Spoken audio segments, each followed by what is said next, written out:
साईं नाम अमोल कीम ना कोई जान दो।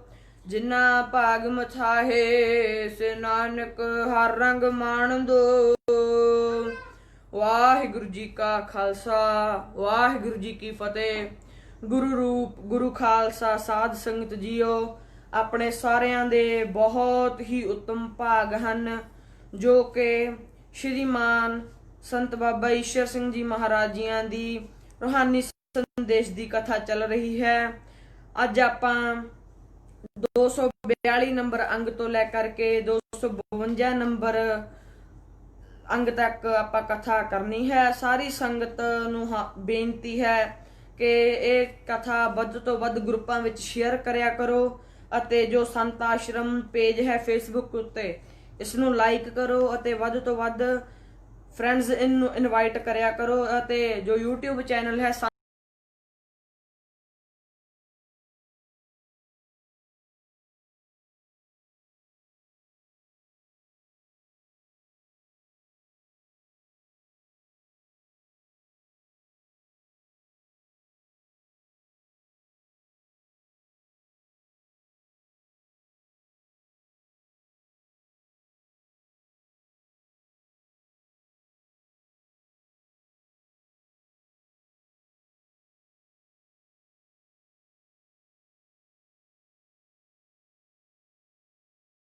ਹੋਈ ਉਹਨਾਂ ਨੇ ਸਟੇਟ ਬੈਂਕ ਮੰਡੀ ਵਿੱਚ ਜਮ੍ਹਾਂ ਕਰਵਾ ਦਿੱਤੀ। ਅੱਜ ਆਪਾਂ ਇਹ ਵਿਚਾਰਨਾ ਹੈ ਸਕੂਲ ਦੀ ਸੇਵਾ ਵਿੱਚ ਹਿੱਸਾ ਪਾਉਣ ਵਾਲੇ ਪਿੰਡਾਂ ਦੇ ਨਾਮ। 23 ਪਿੰਡਾਂ ਨੇ 40,000 ਰੁਪਇਆ ਦਿੱਤਾ। ਗੁਰਦੁਆਰਾ ਕਰਮਸਰ ਵੱਲੋਂ ਹੋਈ ਸੇਵਾ ਦੀ ਕੋਈ ਗਿਣਤੀ ਨਹੀਂ ਕੀਤੀ। ਇਤਨੇ ਨੂੰ ਖੱਟੜੇ ਪਿੰਡ ਦੇ ਪ੍ਰੇਮੀਆਂ ਸਰਦਾਰ ਖਜਾਨ ਸਿੰਘ ਦੇ ਸੁਪੁੱਤਰ ਸਨ ਸਰਦਾਰ ਇੰਦਰ ਸਿੰਘ, ਜਿਨ੍ਹਾਂ ਦੇ ਸੁਪੁੱਤਰ ਸਰਦਾਰ ਸੰਪੂਰਨ ਸਿੰਘ ਜੀ ਹਨ, ਅਤੇ ਸਰਦਾਰ ਚੰਨਣ ਸਿੰਘ ਜਿਨ੍ਹਾਂ ਦਾ ਲੜਕਾ ਸਰਦਾਰ ਲਾਭ ਸਿੰਘ ਜੀ ਹੈ, ਅਤੇ ਸਭ ਤੋਂ ਛੋਟੇ ਭਰਾ ਸਰਦਾਰ ਤਾਰਾ ਸਿੰਘ ਜੀ ਜਿਸ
ਸਿੰਘ ਲੱਸੀ ਵਾਲੇ ਨੇ ਸਕੂਲ ਨੂੰ ਦਾਨ ਕਰ ਦਿੱਤੀ।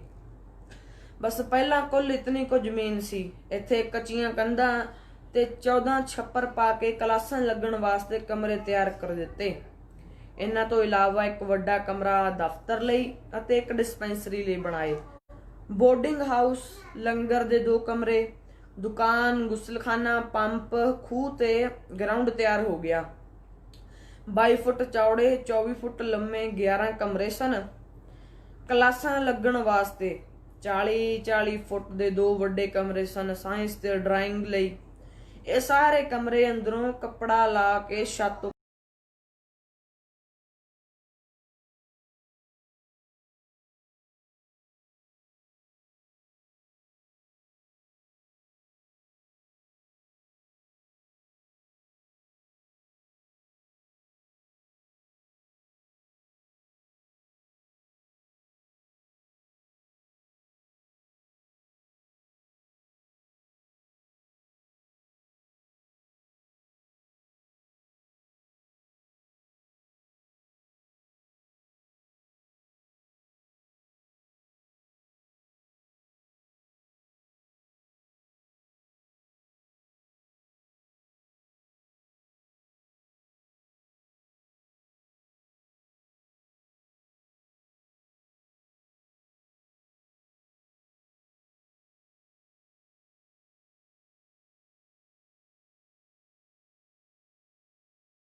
ਦਾ ਸਾਲਾਨਾ ਨਤੀਜਾ 80-90% ਤੱਕ ਪੁੱਜ ਜਾਂਦਾ। ਕਦੇ ਇਸ ਤੋਂ ਵੱਧ 95 ਜਾਂ 98 ਤੱਕ ਆਉਂਦਾ। ਟੀਚਰਾਂ ਦੀ ਮਿਹਨਤ ਕਰਾਉਣ ਦਾ ਸਦਕਾ ਕਈ ਲੜਕਿਆਂ ਨੇ 10ਵੀਂ ਵਿੱਚ 660, 61, 69, 70 ਨੰਬਰ ਲੈ ਕੇ ਵਜ਼ੀਫੇ ਪ੍ਰਾਪਤ ਕਰਕੇ ਸਕੂਲ ਦੇ ਨਾਮ ਨੂੰ 4 ਚਿੰਨ੍ਹ ਲਾਏ। 1945 ਈਸਵੀ ਤੋਂ 1949 ਈਸਵੀ ਤੱਕ 4 ਸਾਲਾਂ ਦੀਆਂ ਛਪੀਆਂ ਰਿਪੋਰਟਾਂ ਦੇਖੀਆਂ। ਇਹਨਾਂ 4 ਸਾਲਾਂ ਵਿੱਚ ਫੀਸਾਂ ਦੀ ਕੁੱਲ ਆਮਦ 45,874 ਰੁਪਏ ਆਈ ਅਤੇ ਸਟਾਫ ਦੀਆਂ ਤਨਖਾਹਾਂ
ਵਾਸਤੇ ਠੀਕ ਹੋ ਸਕਦੀ ਹੈ, ਪਰ ਸਤਪੁਰਸ਼ਾਂ ਦਾ ਜਗ੍ਹਾ ਜਗ੍ਹਾ ਤੇ ਮਾਣ ਸਤਿਕਾਰ ਹੁੰਦਾ ਹੈ ਤੇ ਉਹ ਦੇਵ ਲੋਕ ਵਿੱਚ ਜਾਣ ਤਾਂ ਉੱਥੇ ਵੀ ਸਤਿਕਾਰ ਜਾਂਦੇ ਹਨ।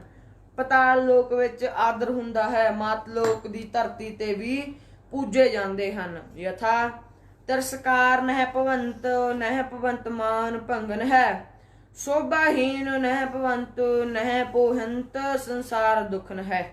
ਸੰਸਕ੍ਰਿਤੀ ਦੇ ਵਿੱਚ ਪੰਜਵੇਂ ਪਾਤਸ਼ਾਹ ਨੇ 1356 ਨੰਬਰ ਅੰਗ ਤੇ ਫਰਮਾਨ ਕੀਤਾ ਹੈ। ਪਿੰਡਾਲੋਵਾਲ ਤੋਂ ਆਇਆ ਆਪ ਜੀ ਨੂੰ 22 ਸਾਲ ਹੋ ਗਏ। ਇਤਨਾ ਸਮਾਂ ਥੋੜਾ ਨਹੀਂ ਹੁੰਦਾ, ਪੂਰੀ ਸਦੀ ਦਾ 1/4 ਹਿੱਸਾ ਹੈ। 14 ਵਰਿਆਂ ਮਗਰੋਂ ਭਗਵਾਨ ਰਾਮਚੰਦਰ ਜੀ ਵੀ ਅਯੁੱਧਿਆ ਪੂਰੀ ਵਾਪਸ ਆ ਗਏ ਸਨ।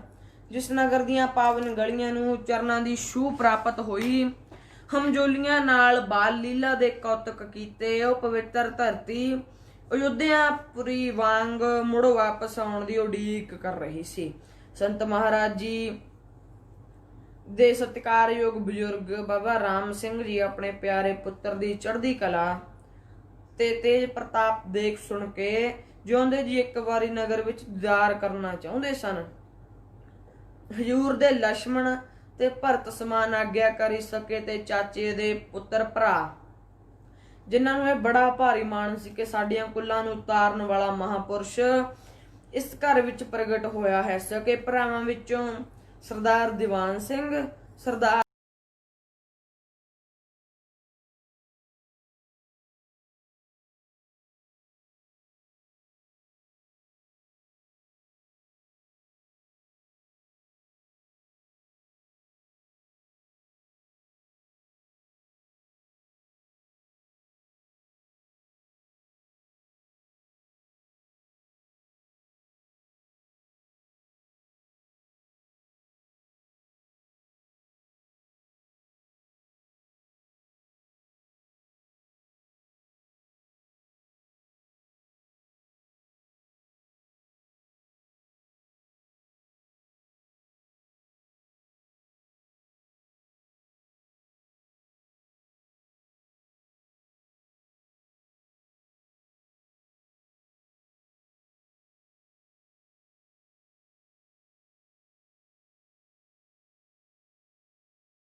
जग बेदन गाई, कुल पावन ताहे करी सगरी, जग धन भय तिन मीत सखाई।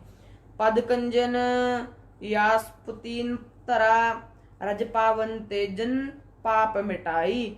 जे भव मंडल माहे भजे, खिन एक एकागर राम सहाई। हम जमाती मिले बिरध मातावां तो असीसां लईਆਂ, ਕੋਈ ਧਨ ਭਾਗ ਸਮਝ ਕੇ ਸ਼ਰਧਾ ਨਾਲ ਮੱਥਾ ਟੇਕਦੀ, ਕੋਈ ਵਸਤਰ ਪਿਆਰ ਨਾਲ ਗੜੂੰਦ ਹੋ ਕੇ ਮਾਣ ਕਰਦੀ, ਸਿਰ ਪਲੋਸਦੀ ਤੇ ਆਖਦੀ ਧਨ ਹੈ ਮੇਰੇ ਲਾਲ। ਮਾਤਾ ਰਤਨ ਕੌਰ ਦੇ ਚੰਨਾ ਜਗ ਜੀਵੇਂ ਉਸਦੀ ਕੁੱਖ ਸਫਲੀ ਕੀਤੀ ਹੈ। ਅੱਜ ਦਾਦੀ ਆਸ ਕੌਰ ਦੀਆਂ ਆਸਾਂ ਨੂੰ ਫਲ ਲੱਗਾ ਹੈ, ਨਗਰ ਦਾ ਨਾਮ ਰੌਸ਼ਨ ਕਰ ਦਿੱਤਾ। ਇਉਂ ਕੀਰਤਨ ਦੁਆਰਾ ਗੁਰਮਤਿ ਦਾ ਉਪਦੇਸ਼ ਕਰਕੇ ਸਭਨਾਂ ਦੇ ਮਨ ਦੀ ਪ੍ਰਸੰਨਤਾ ਲਈ ਅੰਮ੍ਰਿਤ ਪ੍ਰਚਾਰ ਵੀ ਹੋਇਆ। ਵਡਭਾਗੀ ਪਰਿਵਾਰਾਂ ਸਮੇਤ ਗੁਰੂ ਕੇ ਜਹਾਜ਼ੇ ਚੜੇ, ਚੜਾਵੇ ਦੀ ਸਾਰੀ ਮਾਇਆ ਤੇ ਕੋਲੋਂ ਹੋਰ ਪਾ ਕੇ ਸਕੂਲ ਵਾਸਤੇ ਛੱਡ ਆਏ। ਇਉਂ ਜੋਗੀਆਂ ਵਾਂਗ ਫੇਰੀ ਪਾ ਕੇ ਮੁੜ ਕਰਮਸਰ ਆ ਗਏ। ਧੰਨ ਸੰਤ ਜੀ ਈਸ਼ਰ ਸਿੰਘ ਨਾ ਮਿਲਣੇ ਸੰਤ ਘਰ ਘਰ, ਬਾਣੀ ਮਿਲੇ ਨਾ ਗੁਰੂ ਗ੍ਰੰਥ ਜੈਸੀ, ਲੱਖਾਂ ਪੜਨ ਨੂੰ ਮਿਲਣ ਗ੍ਰੰਥ ਗੁਰੂ ਘਰ। ਮਨੀ ਸਿੰਘ ਜੀ ਜੈਸਾ ਨਾ ਮਿਲੇ ਗ੍ਰੰਥੀ, ਲੱਖਾਂ ਮਿਲਣਗੇ ਮੋਟੇ ਮਹੰਤ ਘਰ ਘਰ। ਖਾਲਸ ਖਾਲਸਾ ਨਾ ਖਾਲਸੇ ਤਤ ਜੈਸਾ, ਲੱਖਾਂ ਟੋਲੀਆਂ ਮਿਲਣਗੇ ਪੰਥ ਘਰ ਘਰ। ਲੱਖਾਂ ਫਿਰਨਗੇ ਟੋਲੇ ਬਹੰਗਮਾਂ ਦੇ, ਈਸ਼ਰ ਸਿੰਘ ਨਾ ਮਿਲਣਗੇ ਸੰਤ ਘਰ ਘਰ।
ਸਾਲ ਦੀ ਲੁੱਟ ਨੇ ਇਸ ਸੋਨੇ ਦੀ ਚਿੜੀ ਭਾਰਤ ਵਰਸ ਨੂੰ ਮੁਰਦਸਤਾਨ ਬਣਾ ਦਿੱਤਾ। ਜਿੱਥੇ ਦੌਲਤ ਲੁੱਟੀ ਉੱਥੇ ਉੱਚ ਕਾਰੀਗਰੀ ਦਾ ਨਮੂਨਾ, ਬੁੱਤ ਤੋੜੇ, ਮੰਦਰ ਢਾਹੇ, ਧਾਰਮਿਕ ਪੁਸਤਕਾਂ, ਲਾਇਬ੍ਰੇਰੀਆਂ ਫੂਕ ਦਿੱਤੀਆਂ।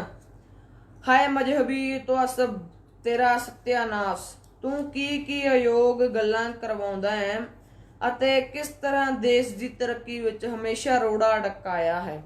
ਨਿੱਤ ਦੀਆਂ ਲੁੱਟਾਂ, ਇਲਮੀ ਖਜ਼ਾਨੇ ਦਾ ਫੂਕਿਆ ਜਾਣਾ, ਮਜ਼ਹਬੀ ਤਵਾਸਤਵ ਅਸਲੀਅਤ ਤੋਂ ਥੋਥੇ ਬਹੁਤੇ ਮਜ਼ਹਬ ਜੋ ਇਸ ਦੇਸ਼ ਦੀ ਸਮੁੱਚੀ ਤਰੱਕੀ ਛੱਡ ਜਿੱਥੋਂ ਆਏ ਸਨ ਉਧਰ ਦੀਆਂ ਖਿੱਚਾਂ ਦੇ ਕਾਰਨ ਅੱਡੋ ਅੱਡੀ ਦੇ ਖਿਆਲ, ਭਿੰਨ ਕਲਚਰ, ਅੱਡੋ ਅੱਡ ਆਜ਼ਾਦੀ ਦੇ ਨੁਕਤਾ ਨਿਗਾਹ ਨੇ ਦੇਸ਼ ਦੀਆਂ ਵੰਡੀਆਂ ਪਾ ਦਿੱਤੀਆਂ।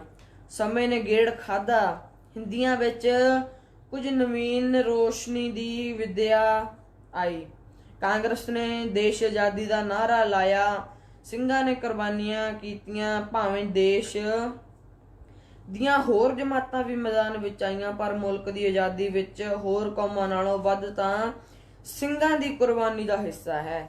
ਜਿਹਾ ਕਿ ਆਜ਼ਾਦੀ ਦੇ ਘੋਲ ਵਿੱਚ 2686 ਸੱਜਣ ਕਾਲੇ ਪਾਣੀ ਨੂੰ ਭੇਜੇ ਗਏ, ਜਿਨ੍ਹਾਂ ਵਿੱਚ 2187 ਨਿਰੋਲ, 121 ਫਾਂਸੀ ਤੇ ਲਟਕਾਏ ਗਏ, ਜਿਨ੍ਹਾਂ ਵਿੱਚ 93 ਸਿੱਖ ਸਨ, ਬਾਕੀ 28 ਹੋਰ ਕੌਮਾਂ ਦੇ। ਇਸੇ ਤਰ੍ਹਾਂ ਜਲਿਆਂਵਾਲੇ ਬਾਗ ਵਿੱਚ ਕੁੱਲ 1300 ਸ਼ਹੀਦ ਕੀਤੇ ਗਏ, ਜਿਨ੍ਹਾਂ ਵਿੱਚੋਂ 739 ਨਿਰੋਲ ਸਿੱਖ ਸਨ, ਬਾਕੀ ਹੋਰ ਕੌਮਾਂ ਦੇ। ਨਾਮਧਾਰੀ ਲਹਿਰ ਵਿੱਚ ਸਾਰੇ ਸਿੱਖ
ਹੱਦ ਕੀਤੀ, ਜੇਲਾਂ ਦੇ ਕਸ਼ਟ ਸਹਾਰੇ, ਕਾਲੇ ਪਾਣੀਆਂ ਦੀ ਸਜ਼ਾ ਭੁਗਤੀ, ਕੁਰਬਾਨੀਆਂ ਤੇ ਸ਼ਹੀਦੀਆਂ ਹੋਈਆਂ, ਜਲਸਿਆਂ ਵਿੱਚ ਤਕਦੀਰਾਂ ਕੀਤੀਆਂ, ਲੇਖ ਲਿਖ ਕੇ ਛਾਪੇ ਗਏ, ਸੁੱਤੀ ਕੌਮ ਨੂੰ ਹਲੂਣਾ ਦੇ ਕੇ ਜਾਗਰਤਾ ਵਿੱਚ ਲਿਆਂਦਾ, ਘਰ ਘਾਟ ਤੇ ਡੰਗਰ ਪਸ਼ੂ ਨਿਲਾਮ ਕਰਵਾਏ ਤਾਂ ਕਿਤੇ ਹਿੰਦੁਸਤਾਨ ਦੀ ਕੇਂਦਰੀ ਕੌਮੀ ਹਕੂਮਤ ਬਣਨ ਦੀ ਤਿਆਰੀ ਹੋਈ।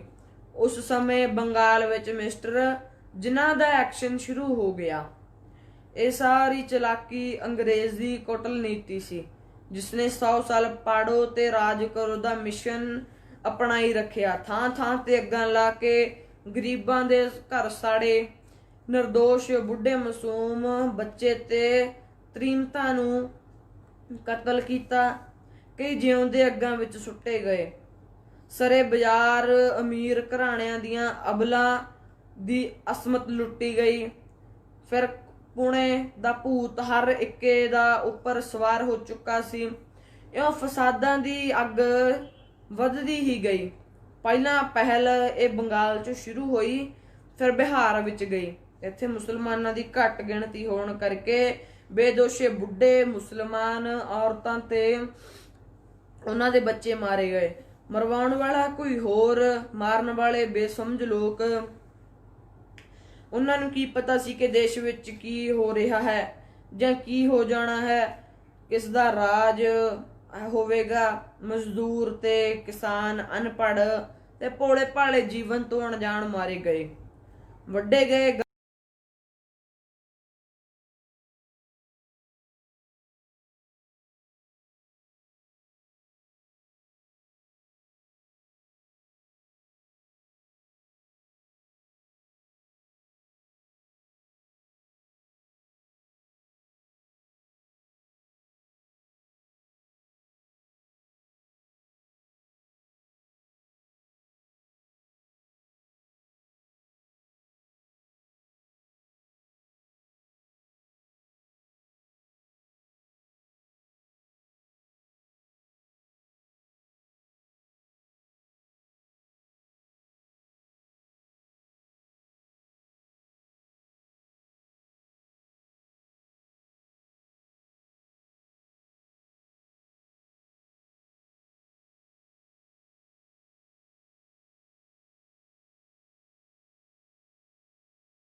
ਲੇਖ ਲਿਖੇ ਜਾਣ ਲੱਗੇ।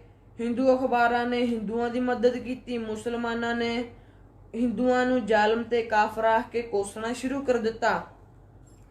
ਕਲਕੱਤੇ ਦੇ ਹੱਤਿਆ ਕਾਂਡ ਨੇ ਸਾਰੇ ਦੋਸ਼ ਵਿੱਚ ਦੋ ਪਾਸੀ ਅੱਗ ਬਾਲ ਦਿੱਤੀ। ਮਨੁੱਖੀ ਸਰੀਰਾਂ ਨਾਲ ਖੂਹ ਭਰ ਗਏ, ਨਹਿਰਾਂ ਤੇ ਦਰਿਆਵਾਂ ਦੇ ਪਾਣੀ ਖੂਨ ਨੇ ਲਾਲ ਕਰ ਦਿੱਤੇ। ਨਹਿਰਾਂ ਤੇ ਦੋ ਪਾਸੇ ਲਾਸ਼ਾਂ ਤੇ ਢੇਰ ਲੱਗੇ ਗਏ। ਪਾਕਿਸਤਾਨ ਵਿੱਚ ਆਏ ਇਲਾਕਿਆਂ ਦੀ ਦਰਦਨਾਕ ਹਾਲਤ ਸੁਣ ਕੇ ਕਲੇਜਾ ਮੂੰਹ ਨੂੰ ਆਉਂਦਾ ਹੈ। ਲਿਖਣ ਲੱਗਿਆਂ ਕਾਨੀ ਰੋਂਦੀ ਤੇ ਹੱਥ ਕੰਬਦਾ ਹੈ। ਬਸ ਇਸੇ ਕਟਾ ਵੱਢ ਆਵਾਜਾਈ, ਲੋਕਾਂ ਦੀ ਚੀਕ ਪੁਕਾਰ, ਅੱਗਾਂ ਤੇ ਲੜਾਈਆਂ ਆਦਿਕ ਵਿਚਾਲੇ 15 ਅਗਸਤ 1947 ਦੇ ਚੜ੍ਹਦੇ ਦਿਨ ਰਾਤ ਦੇ 12:30 ਤੇ ਦਿੱਲੀ ਦੇ ਰਾਸ਼ਟਰਪਤੀ ਭਵਨ ਵਿੱਚ ਬਰਤਾਨੀਆ ਸਰਕਾਰ ਵੱਲੋਂ ਹਿੰਦੁਸਤਾਨ ਨੂੰ ਆਜ਼ਾਦ ਕਰਨ ਦੀ ਰਸਮ ਪੂਰੀ ਕੀਤੀ ਗਈ। ਜਿਸ ਦਿਨ ਸਰਕਾਰਾਂ ਬਦਲੀਆਂ, ਪੂਰਬੀ ਪੰਜਾਬ ਦੀ ਸਰਕਾਰ ਨੇ 85% ਮੁਸਲਮਾਨ ਪੁਲਿਸ ਦੇ ਹਥਿਆਰ ਖੋਹ ਲਏ ਅਤੇ ਉਹਨਾਂ ਦੀ ਬੇਇੱਜ਼ਤੀ ਵੀ ਕੀਤੀ ਗਈ। ਨਾਲ ਹੀ ਵੱਡੇ ਵੱਡੇ ਸ਼ਹਿਰਾਂ ਦੇ ਮੁਸਲਮਾਨ ਅਫਸਰਾਂ ਨੂੰ ਕਤਲ ਕੀਤਾ ਗਿਆ। ਇਸ ਪਿੱਛੋਂ ਸਰਕਾਰ ਨੇ ਖੁੱਲ੍ਹੇ ਤੌਰ ਤੇ ਸਿੱਖ ਜਥਿਆਂ ਦੀ ਮਦਦ ਕੀਤੀ। ਇਹ ਹਾਲਤ ਜਲੰਧਰ, ਅੰਮ੍ਰਿਤਸਰ, ਗੁਰਦਾਸਪੁਰ, ਪਟਿਆਲਾ ਰਿਆਸਤ, ਜ਼ਿਲ੍ਹਾ ਲੁਧਿਆਣਾ ਵਿੱਚ ਪ੍ਰਤੱਖ ਦੇਖੀ ਗਈ। ਪਾਕਿਸਤਾਨ ਵਿੱਚ ਹਿੰਦੂ ਸਿੱਖਾਂ ਦੀ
ਇਹ 9480 ਜ਼ਖਮੀ ਹੋਏ ਅਤੇ ਜਬਰਨ ਮੁਸਲਮਾਨ 28,426 ਹੋਏ। ਮਿੰਟਗੁਮਰੀ 9074 ਕਤਲ ਹੋਏ ਅਤੇ ਜ਼ਖਮੀ ਪਤਾ ਨਹੀਂ। ਜਬਰਨ ਮੁਸਲਮਾਨ 30,000। ਚੰਗ ਕਤਲ ਹੋਏ 4840 ਤੇ ਜ਼ਖਮੀ ਪਤਾ ਹੀ ਨਹੀਂ ਅਤੇ 12,000 ਜਬਰਨ ਮੁਸਲਮਾਨ। ਸਰਹੱਦ ਤੇ ਸਿੰਧ ਵਿੱਚ ਕਤਲ 5 ਲੱਖ ਹੋਇਆ। ਪੱਛਮੀ ਪੰਜਾਬ ਵਿੱਚ ਔਰਤਾਂ ਤੇ ਲੜਕੀਆਂ ਚੁੱਕੀਆਂ ਗਈਆਂ 1 ਲੱਖ। ਪੂਰਬੀ ਪੰਜਾਬ ਵਿੱਚ ਲੜਕੀਆਂ 50,000।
ਪਿਆਰ ਦਾ ਮੁਜੱਸਮਾ ਸਾਰੇ ਦੁੱਖਾਂ ਕਲੇਸ਼ਾਂ ਨੂੰ ਭੁਲਾਉਣ ਵਾਸਤੇ ਵੱਡਾ ਤੀਵਰ ਅਤੇ ਆਬੇ ਹਯਾਤ ਦਾ ਚਸ਼ਮਾ ਸੀ। ਪਰ ਇੱਥੋਂ ਦੀ ਸਭ ਤੋਂ ਵੱਡੀ ਵਧੀਕ ਵਾਧੇ ਵਾਲੀ ਗੱਲ ਸੀ ਕਿ ਗੁਰੂ ਕੇ ਲੰਗਰ ਦਾ ਬਹੁਤਾ ਖਰਚਾ ਜਾਣ ਕੇ ਕਈ ਸ਼ਰਧਾਲੂ ਸੱਜਣ ਆਟੇ ਦੇ ਪਿਸਾਏ ਟਰੱਕ ਨਹਿਰ ਤੇ ਖੜੇ ਕਰ ਦਿੰਦੇ। ਮੁਸਲਮਾਨਾਂ ਦੇ ਘਰੋਂ ਖੋਲ ਕੇ ਲਿਆਂਦੀਆਂ ਸੱਜਰ ਸੂਈਆਂ ਮੱਝਾਂ ਤੇ ਗਊਆਂ ਲੈ ਆਉਂਦੇ। ਪਰ ਜਦੋਂ ਸੰਤ ਜੀ ਮਹਾਰਾਜ ਨੂੰ ਆ ਕੇ ਬੇਨਤੀ ਕਰਦੇ ਅਤੇ ਦਾਤੇ ਨੂੰ ਪਤਾ ਲੱਗਦਾ ਕਿ ਸਾਰਾ ਲੁਟੇਰੇ ਲੋਕਾਂ ਤੋਂ ਖੋਹ ਕੇ ਲਿਆਂਦਾ ਲੁੱਟਦਾ ਮਾਲ ਹੈ। ਧੰਨ ਹੈ ਗੁਰੂ ਨਾਨਕ ਦਾ ਦਰ। ਕਿਸੇ ਪਸ਼ੂ ਜਾਂ ਆਟੇ ਦੀ ਬੋਰੀ ਨੂੰ ਅਸਥਾਨ ਦੀ ਹੱਦ ਅੰਦਰ ਲਿਆਉਣ ਦੀ ਆਗਿਆ ਨਹੀਂ ਸੀ ਦਿੱਤੀ ਗਈ। ਆਟੇ ਦੇ ਭਰੇ ਭਰਾਏ ਟਰੱਕ ਅਤੇ ਡੰਗਰ ਪਸ਼ੂ ਨਹਿਰ ਦੀ ਪਟੜੀ ਤੋਂ ਹੀ ਵਾਪਸ ਮੋੜੇ ਜਾਂਦੇ। ਹਜੂਰ ਦਾ ਪਵਿੱਤਰ ਮਹਾਵਾਕ ਕਿਸ ਜਗ੍ਹਾ ਐਨ ਸਹੀ ਘਟਦਾ ਹੈ। ਦਾਵਾ ਅਗਨ ਬਹੁਤ ਤਰਨ ਜਾਲੇ ਕੋਈ ਹਰਿਆ ਬੂਟ ਰਹੇ ਹੋਰੀ। ਆਸਾ ਰਾਗ ਵਿੱਚ ਪੰਜਵੇਂ ਪਾਤਸ਼ਾਹ ਨੇ 384 ਨੰਬਰ ਅੰਗ ਤੇ ਫਰਮਾਨ ਕਰਿਆ ਹੈ। ਮਲਕ ਭਾਗੋ ਦੇ ਮਾਹਲ ਪੂੜਿਆਂ ਚੋਂ ਨਪੀੜ ਕੇ ਕੱਢੇ ਖੂਨ ਸਮਾਨ ਜਾਣ ਕੇ ਹਜੂਰ ਨੇ ਇਸ ਲੁੱਟ ਦਾ ਇੱਕ ਸਟਾਕ ਮਾਲ ਵੀ ਅੰਗੀਕਾਰ ਨਹੀਂ ਕੀਤਾ। ਸਰਦਾਰ ਅਰਜਨ ਸਿੰਘ ਜੀ ਏਅਰ ਮਾਰਸ਼ਲ ਨੇ ਆਪਣੇ ਵੱਲੋਂ ਅਸਥਾਨ ਦੀ ਹਿਫਾਜ਼ਤ ਤੇ ਰੱਖਿਆ ਵਾਸਤੇ ਕੁਝ ਕੁ ਮਿਲਟਰੀ ਦੇ ਸਿਪਾਹੀ ਭੇਜਣੇ ਚਾਹੇ ਜੋ ਇਹਨਾਂ ਹੀ ਪਿੰਡਾਂ ਦੇ ਮੁੰਡੇ ਹਨ। ਪਰ ਆਪ ਜੀ ਦਾ ਉੱਤਰ ਸੀ ਕਿ ਸਾਨੂੰ ਲੋੜ ਨਹੀਂ, ਕਿਉਂਕਿ ਨਾ ਸਾਡਾ ਕੋਈ ਦੁਸ਼ਮਣ ਹੈ ਨਾ ਮਿੱਤਰ ਹੈ। ਜਾ ਕੇ ਦੂਰ ਭਇਓ ਉਰਕਾ ਤਿਸ ਆਗੇ ਕਿਆ ਹਿੰਦੂ ਕਿਆ ਤੁਰਕਾ। ਦਸਮ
ਇਸ ਤੇ ਹੈਰਾਨਕੁਨ ਅਮਲ ਕੀਤਾ ਗਿਆ। ਕਰਮਸਰ ਦੀ ਪਾਵਨ ਧਰਤੀ ਤੋਂ ਪੂਰਬ ਦੱਖਣ ਵੱਲ 2 ਮੀਲਾਂ ਦੇ ਫਾਸਲੇ ਤੇ ਲਹਿਲ ਨਾਮ ਦਾ ਇੱਕ ਛੋਟਾ ਜਿਹਾ ਨਗਰ ਹੈ। ਹੋਰਨਾਂ ਪਿੰਡਾਂ ਵਾਂਗੂ ਇੱਥੇ ਦੇ ਗਰੀਬ ਤੇ ਨਿਹੱਥੇ ਮਾਸੂਮ ਮੁਸਲਮਾਨਾਂ ਨੂੰ ਜ਼ਾਲਮ ਤੇ ਲੁਟੇਰੇ ਲੋਕਾਂ ਨੇ ਬੜੀ ਰਹਿਮੀ ਨਾਲ ਕਤਲ ਕੀਤਾ। ਜੋ ਭੱਜ ਕੇ ਜਾ ਛੁਪਿਆ ਉਸਦੇ ਪ੍ਰਾਣ ਬਚ ਗਏ, ਬਾਕੀ ਦੇ ਮਾਰੇ ਗਏ। ਇਸ ਬੁਰਸ਼ੇ ਗਰਦੀ ਵਿੱਚ ਕਿਸੇ ਦੀਆਂ ਮਿੰਨਤਾਂ ਤਰਲਿਆਂ ਵੱਲ ਨਹੀਂ ਸੀ ਦੇਖਿਆ ਜਾਂਦਾ। ਇਸ ਪਿੰਡ ਦਾ ਫਤਿਹਦੀਨ ਮੋਚੀ ਤੇ ਉਸਦੇ ਘਰ ਵਾਲੀ ਜੀਵੀ ਹੋਰਨਾਂ ਮੁਸਲਮਾਨਾਂ ਵਾਂਗੂ ਲੁਟੇਰਿਆਂ ਦੇ ਹੱਥੋਂ ਮਾਰੇ ਗਏ। ਇਸ ਦੇ 4 ਛੋਟੇ ਛੋਟੇ ਮੋਚੀ ਅਤੇ ਉਸਦੀ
ਰਾਜ ਦੀ ਹੱਦ ਵਿੱਚ ਪਹੁੰਚਾਏ।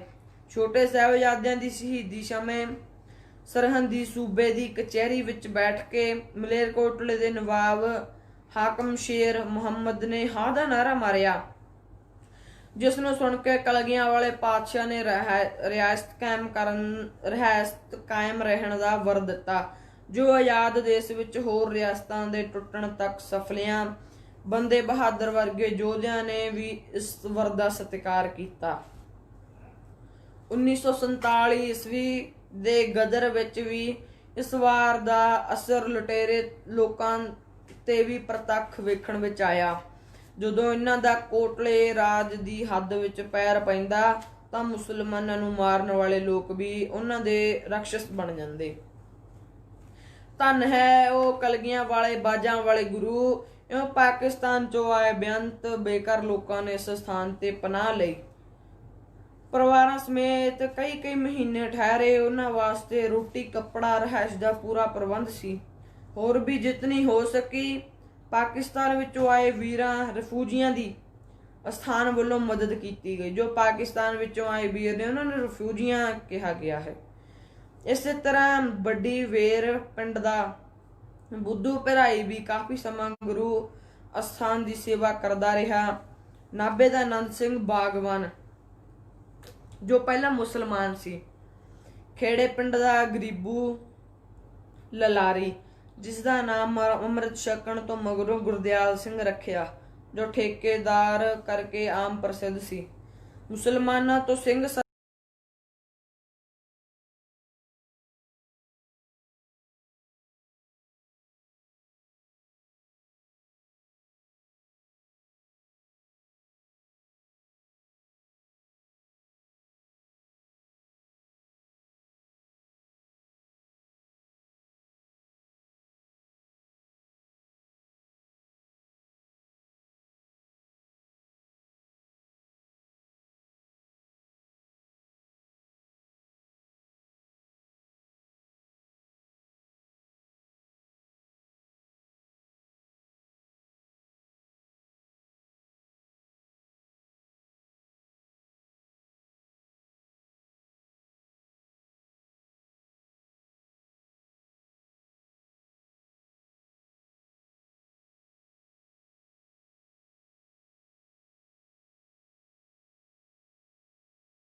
ਮੇਲ ਵਿੱਚ ਡੱਬਾ ਬੁੱਕ ਕਰਵਾਇਆ ਸੀ। ਲੁਧਿਆਣੇ ਤੋਂ ਰਾਤ ਦੇ 10 ਵਜੇ ਗੱਡੀ ਚੱਲੀ ਤੇ ਦੂਸਰੇ ਦਿਨ ਸ਼ਾਮ ਨੂੰ ਲਖਨਊ ਪੁੱਜ ਗਈ।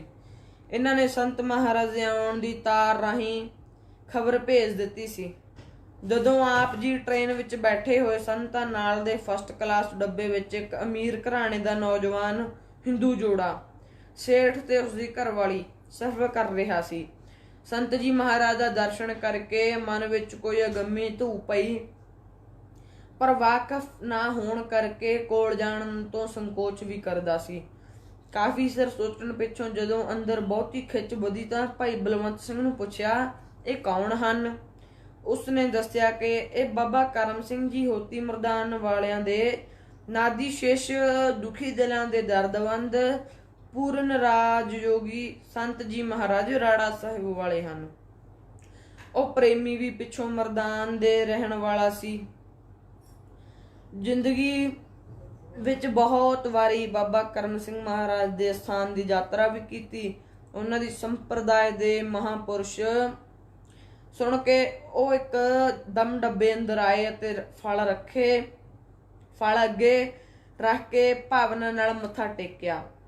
ਐਸਾ ਆਨੰਦ ਆਇਆ ਕਿ ਸਿਰ ਉੱਚਾ ਚੁੱਕਣਾ ਹੀ ਭੁੱਲ ਗਏ। ਆਪ ਗਰੀਬ ਨਿਵਾਜ ਨੇ ਆਪਣੇ ਪਾਵਨ ਹਸਤ ਕਮਲਾਂ ਨਾਲ ਉਹਨਾਂ ਸਿਰ ਨੂੰ ਚਰਨਾਂ ਤੋਂ ਉਠਾ ਕੇ ਸੁਖ ਆਨੰਦ ਪੁੱਛੀ ਕਿ ਤੁਸੀਂ ਕਿੱਥੋਂ ਦੇ ਰਹਿਣ ਵਾਲੇ ਹੋ? ਉਹਨਾਂ ਨੇ ਵਿਰਾਗ ਵਿੱਚ ਆ ਕੇ ਅਰਜ਼ ਕੀਤੀ, ਪਾਕਿਸਤਾਨ ਬਣਨ ਤੋਂ ਬਾਅਦ ਸਾਨੂੰ ਅਭਾਗਿਆਂ ਨੂੰ ਬਾਬਾ ਕਰਮ ਸਿੰਘ ਜੀ ਮਹਾਰਾਜ ਚਰਨ ਛੂਹ ਵਾਲੀ ਧਰਤੀ ਤੋਂ ਵਿਛੋੜਿਆ ਗਿਆ, ਜਿਸ ਦੇ ਹੁਣ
ਦੇ ਸੇਰੇ ਪਾਏ ਅਤੇ ਸਤਕਾਰ ਸਹਿਤ ਰਿਹਾਇਸ਼ੀ ਸਥਾਨ ਤੇ ਲੈ ਗਏ, ਜੋ ਰੇਲਵੇ ਦੇ ਕੁਆਟਰਾਂ ਵਿੱਚ ਇੰਤਜ਼ਾਮ ਕੀਤਾ ਸੀ, ਜਿੱਥੇ ਕਿ ਉਹਨਾਂ ਨੂੰ ਸਰਕਾਰੀ ਬੰਗਲਾ ਮਿਲਿਆ ਸੀ। ਦੀਵਾਨ ਵੀ ਰੇਲਵੇ ਅਫਸਰਾਂ ਦੀਆਂ ਕੋਠੀਆਂ ਵਿੱਚ ਆਲਮ ਬਾਗ ਸਜਦੇ ਰਹੇ। ਸਰਦਾਰ ਬਲਬੀਰ ਸਿੰਘ ਦੇ ਘਰ ਅਖੰਡ ਪਾਠ ਕੀਤਾ। ਬੀਬੀ ਨਿਰੰਜਨ ਕੌਰ ਨੇ ਸਾਰੀ ਸੰਗਤ ਦੀ ਆਪਣੇ ਹੱਥੀਂ ਬੜੀ ਭਾਵਨਾ ਨਾਲ ਸੇਵਾ ਕੀਤੀ। ਇੱਥੇ ਆਪ 15 ਦਿਨ ਦਾ ਸਮਾਂ ਬਖਸ਼ਿਆ ਸੀ। 15 ਦਿਨ ਠਹਿਰੇ। ਸਰਦਾਰ ਬਲਵੰਤ ਸਿੰਘ ਦੇ ਵੱਡੇ ਭਰਾ ਸਰਦਾਰ ਗੁਰ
ਭਗਵਾਨ ਦੇ ਸਰੂਪ ਵਿੱਚ ਦੀਦਾਰ ਹੋਇਆ ਤੇ ਸੋਨੇ ਦੇ ਕੜੇ ਗੰਗਾ ਵਿੱਚ ਸੁੱਟ ਮਾਇਆ ਦਾ ਤਿਆਗ ਉਪਦੇਸ਼ ਦਿੱਤਾ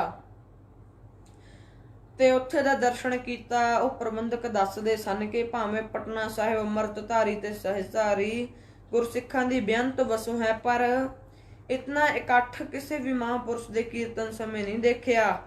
ਫਿਰ ਇੱਥੇ ਤਖਤ ਸਾਹਿਬ ਤੇ ਕੇਵਲ ਅਖੰਡ ਕੀਰਤਨ ਹੀ ਕੀਤਾ ਜਾਂਦਾ ਹੈ ਜਾਂ ਪਿੱਛੋਂ ਗੁਰ ਸ਼ਬਦ ਦੀ ਵਿਆਖਿਆ ਹੁੰਦੀ ਹੈ, ਪਰ ਇਹ ਪਹਿਲਾ ਚਾਂਸ ਸੀ ਕਿ ਪ੍ਰਬੰਧਕਾਂ ਨੇ ਕੀਰਤਨ ਕਰਨ ਸਮੇਂ ਨਾਲ ਵਿਆਖਿਆ ਵਾਸਤੇ ਬੇਨਤੀ ਕੀਤੀ। ਜੀਵਨ ਵਿੱਚ ਪਲਟਾ। ਹਜੂਰ ਦੀ ਰਸਨਾ ਤੋਂ ਕੀਰਤਨ, ਨਿਰਮੋਲਕ ਹੀਰੇ ਅਤੇ ਏਕਤਾਮਈ ਵਿਚਾਰਾਂ ਨੂੰ ਸੁਣ ਕੇ ਹੋਰ ਵੀ ਸੱਜਣਾਂ ਦੇ ਮਨ ਤੇ ਬਹੁਤ ਸਾਰਾ ਅਸਰ ਪਿਆ ਹੋਣਾ, ਪਰ ਇੱਕ ਪ੍ਰਤੱਖ ਹੀ ਪ੍ਰੇਮੀ ਦੀ ਕਾਇਆ ਪਲਟੀ ਦੇਖੀ।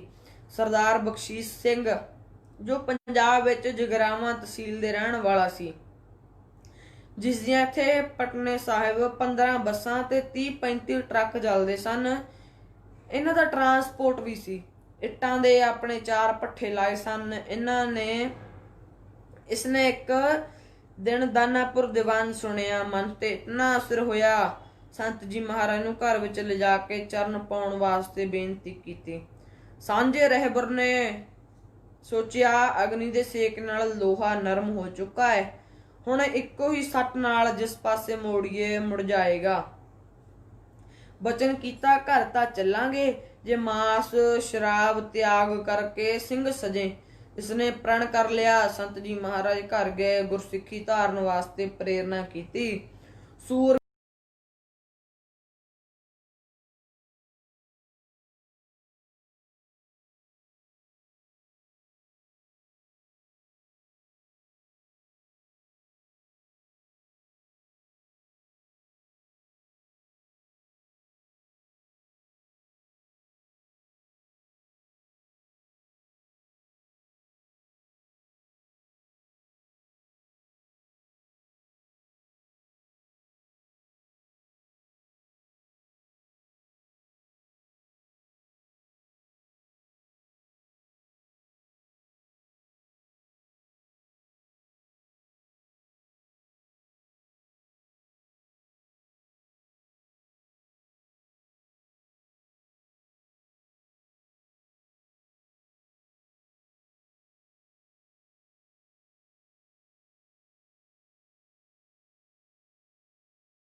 ਪਰ ਜਦੋਂ ਪੰਜਾਬ ਨੂੰ ਆਉਣ ਦਾ ਸਰਦਾਰ ਮੋਹਨ ਸਿੰਘ ਜੀ ਕੋਕਾ ਕੋਲਾ ਦਿੱਲੀ ਵਾਲੇ ਨੂੰ ਤਾਂ ਲੱਗਾ ਤਾਂ ਇਸਨੇ ਆਪਣੇ ਵੱਲੋਂ ਇੱਕ ਸੱਜਣ ਨੂੰ ਭੇਜ ਕੇ ਅਰਜ਼ ਕੀਤੀ, ਹੈ ਗਰੀਬ ਨਿਵਾਜ, ਵਾਪਸ ਆਉਂਦੇ ਦਿੱਲੀ ਦਰਸ਼ਨ ਬਖਸ਼ੋ, ਕਿਉਂਕਿ ਇਸ ਸਮੇਂ ਸਰਦਾਰ ਦਲਜੀਤ ਸਿੰਘ ਦੇ ਵੱਡੇ ਲੜਕੇ ਅਜੀਤ ਸਿੰਘ ਬੌਵੀ ਦਾ ਜਨਮ ਹੋਇਆ ਸੀ। ਹੋਰ ਸੱਜਣਾ ਸਮੇਤ ਅਖੰਡ ਪਾਠ ਦੇ ਭੋਗ ਤੇ ਛੋਟੇ ਸੰਤ ਜੀ ਮਹਾਰਾਜ ਵੀ ਕਰਮਸਰ ਤੋਂ ਆਏ ਸਨ। ਆਪ ਜੀ ਨੇ ਬੇਨਤੀ ਮੰਨ ਕੇ ਇਹਨਾਂ ਪਾਸ ਹਨੂਮਾਨ ਰੋਡ 40 ਨੰਬਰ ਕੋਠੀ ਕਨਾਟ ਪਲੇਸ ਵਿੱਚ ਦਰਸ਼ਨ ਬਖਸ਼ੇ। ਫਿਰ ਸੰਗਤ ਦਾ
ਸੰਤ ਬਾਬਾ ਬਿਸ਼ਨ ਸਿੰਘ ਜੀ ਦੇ ਦਰਸ਼ਨ ਕੀਤੇ। ਮਨ ਵਿੱਚ ਅੰਮ੍ਰਿਤ ਛਕਣ ਦਾ ਖਿਆਲ ਸੀ, ਪਰ ਛੇਤੀ ਹੀ ਵਾਪਸ ਮੁੜ ਆਏ। ਕਾਂਜਲੇ ਵਾਲੇ ਸੰਤਾਂ ਦੇ ਪਾਸ ਸੇਵਾ ਵਿੱਚ ਮਾਸਟਰ ਜਿਉਣ ਸਿੰਘ ਰਹਿੰਦਾ ਸੀ, ਜਿਸ ਦੇ ਮਕੰਦਪੁਰ ਸਹੁਰੇ ਸਨ। ਇਹਨਾਂ ਨੇ ਸੰਤਾਂ ਤੋਂ ਆਪਣੇ ਘਰ ਮਕੰਦਪੁਰ ਅਖੰਡ ਪਾਠ ਕਰਵਾਇਆ। ਜਥੇ ਸਮੇਤ ਕਾਂਜਲੇ ਵਾਲੇ ਸੰਤ ਪੁੱਜੇ। ਪਾਠ ਦੀ ਸਮਾਪਤੀ ਦੇ ਅੰਮ੍ਰਿਤ ਪ੍ਰਚਾਰ ਵੀ ਕੀਤਾ। ਛਕਣ ਵਾਲੇ ਵਿਲਾਖੀਆਂ ਵਿੱਚ ਸਰਦਾਰ ਸੰਪੂਰਨ ਸਿੰਘ ਵੀ ਸ਼ਾਮਲ ਸਨ। ਉਸ ਸਮੇਂ ਕਾਂਜਲੇ ਵਾਲੇ ਸੰਤ 1929 ਦੇ ਮਾਰਚ ਮਹੀਨੇ ਪਹਿਲੀ ਵਾਰ ਕਰਮਸਰ ਦੀ ਢੱਕੀ ਵਿੱਚ ਆਏ। ਦੋਹਾਂ ਵਿਅਕਤੀਆਂ ਨੇ ਭਾਵਨਾ ਨਾਲ ਪਰਸਪਰ ਮਿਲਾਪ ਕੀਤਾ। ਸੰਤ ਜੀ ਮਹਾਰਾਜ ਨੇ ਮੱਥਾ ਟੇਕਣਾ ਚਾਹਿਆ, ਪਰ ਉਹਨਾਂ ਨੇ ਪਹਿਲਾਂ ਹੀ ਇਹਨਾਂ ਨੂੰ ਬੁੱਕਲ ਵਿੱਚ ਲੈ ਲਿਆ। ਅਸਥਾਨ ਦੀ ਚਾਲੀ, ਗੁਰੂ ਕੇ ਲੰਗਰ ਦੀ ਮਰਿਆਦਾ ਦੇਖ ਕੇ ਬੜੇ ਪ੍ਰਸੰਨ ਹੋਏ ਅਤੇ ਇੱਕੋ ਵਚਨ ਆਖਿਆ, ਤੁਸੀਂ ਕਿਸੇ ਪਾਰਟੀ ਵਿੱਚ ਨਹੀਂ ਆਉਣਾ। ਇਸੇ ਤਰ੍ਹਾਂ ਇਸ ਰਸ ਤੁਰੇ ਚੱਲੋ, ਫਿਰ ਤਾਂ ਪਾਤਸ਼ਾਹ ਵੀ ਇਸ ਦਰ ਤੇ ਝੁਕਣਗੇ। ਦੂਜੀ ਵਾਰ ਸਰਦਾਰ ਚੰਨਣ ਸਿੰਘ ਦੀ ਲੜਕੀ ਬੀਬੀ ਗੁਰਬਚਨ ਕੌਰ ਦੇ ਵਿਆਹ ਸਮੇਂ ਖੱਟੜੇ ਪਿੰਡ ਗਿਆ 1936 ਵਿੱਚ ਕਰਮਸਰ ਆਏ ਸਨ। ਤੀਜੀ ਵਾਰ ਸਰਦਾਰ ਤਾਰਾ ਸਿੰਘ ਜੀ ਲੜਕੀ ਬੀਬੀ ਸੁਰਜੀਤ ਕੌਰ ਦੀ ਸ਼ਾਦੀ ਸਮੇਂ 1942 ਈਸਵੀ ਵਿੱਚ ਕਰਮਸਰ ਆਏ। ਚੌਥੀ ਵਾਰ 1948 ਈਸਵੀ ਫੱਗਣ ਮਹੀਨੇ ਤਾਰਾ ਸਿੰਘ ਦੀ ਦੂਜੀ ਲੜਕੀ ਪ੍ਰੀਤਮ ਕੌਰ ਦੇ ਵਿਆਹ ਸਮੇਂ ਕਰਮਸਰ ਆਏ। 1929 ਵਿੱਚ ਹੀ ਕਾਂਜਲੇ ਵਾਲੇ ਸੰਤ ਕਲਕੱਤੇ ਗਏ ਸਨ। ਸੰਗਤ ਦੀ ਬੇਨਤੀ ਮੰਨ ਕੇ 1930 ਵਿੱਚ ਗੁਰਦੁਆਰਾ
ਦਾ ਵੀ ਇਸ਼ਾਰਾ ਕੀਤਾ।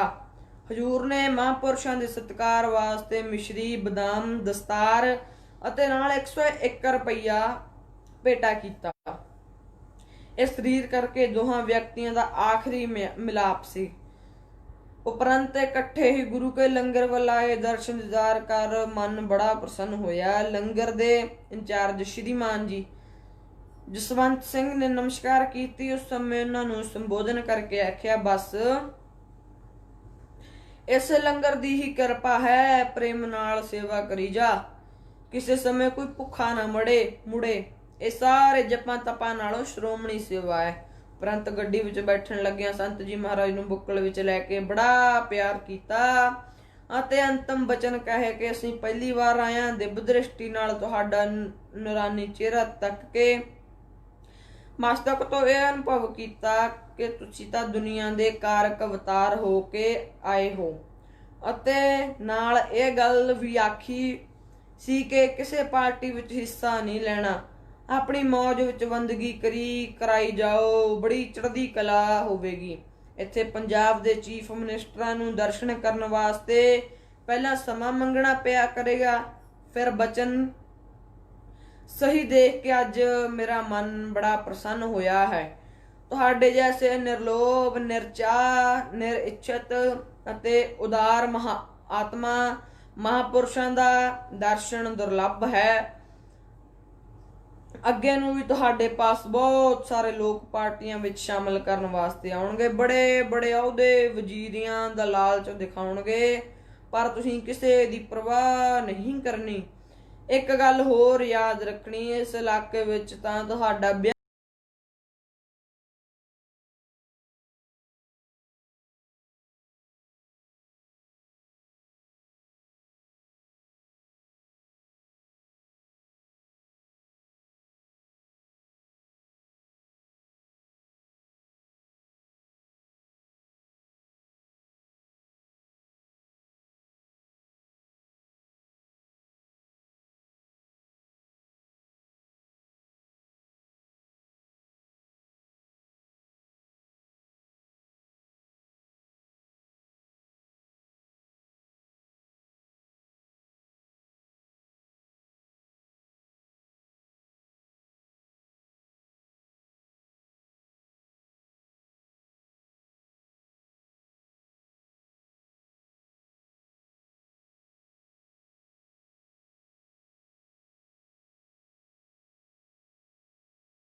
ਜੋ ਫੇਰ ਨਹੀਂ ਆਉਣਾ। ਸੰਤ ਜੀ ਬੋਲੇ, ਤੁਸੀਂ ਸਾਡੇ ਖਾਸ ਪ੍ਰੇਮੀ ਹੋ ਤਾਂ ਤੁਹਾਨੂੰ ਇਹ ਗੱਲ ਦੱਸੀ ਹੈ, ਤੁਹਾਥੋਂ ਕੋਈ ਭੁੱਲ ਨਹੀਂ ਹੋਈ, ਤੁਸੀਂ ਤਾਂ ਬੜੀ ਹੀ ਸੇਵਾ ਕੀਤੀ ਹੈ, ਪਰ ਹੁਣ ਸਾਡਾ ਇਹ ਸਰੀਰ ਨਹੀਂ ਰਹੇਗਾ। ਤੁਸੀਂ ਦਾਨੀ ਸੱਜਣ ਹੋ, ਤੁਹਾਨੂੰ ਪ੍ਰੇਰਨਾ ਵਾਸਤੇ ਬਹੁਤ ਸਾਰੇ ਦੰਭੀ ਲੋਕ ਵੀ ਸੰਤ ਭੇਸ ਵਿੱਚ ਆਉਣਗੇ।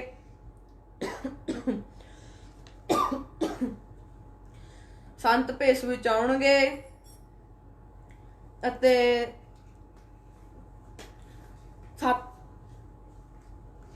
ਕਿਸੇ ਦੇ ਕਹੇ ਨਹੀਂ ਲੱਗਣਾ।